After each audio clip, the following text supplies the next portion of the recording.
बताओ, ऐसी स्थिति, चलना मुश्किल था, मुझे आश्रम से निकाल दिया गया। तो मैं उस आश्रम के महंत के पास जब गया, उनका आओ महाराज, तो हमने कहा सुना है आपने हमारे लिए खबर भेज दी है कि आप निकल जाइए, तो अपराध बताइए। तो उनका कोई नहीं। उनका कारण बताइए। बोले कुछ नहीं कारण ऐसे, तुमका आपको समझ में आना चाहिए कि मैं बीमार शरीर हूँ, कम से कम आपके यहाँ छत के नीचे तो पड़ा हूँ, हमारा कोई भरोसा नहीं है कि कब शरीर छूट जाए, तो कम से कम आप लोगों के बीच में। तो उन्होंने एक शब्द कहा, उनका मैं आपका ठेकेदार हूँ क्या? तो हम कहा बस, इसके आगे हमने फिर तुरंत पलट गए। हम कहा नहीं, ठेकेदार तो हमारे भगवान है। तो उनका 15 दिन का समय देते हैं आपका, हमका 15 मिनट का, बस आश्रम जाना, झोला कांधे में टांगना है।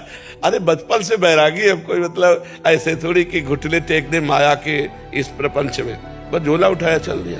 राधा वल्लभ जी के पास गए, हमका कहाँ रहे, क्योंकि वही है हमारे मालिक। सत्य मानिए, गेट के बाहर नहीं निकल पाए थे। एक संत आए, बोले झोला वोला कहाँ लिए घूम रहे महाराज? उनका निकाल दिए गए। बोले आओ ना, बढ़िया व्यवस्था कर दी।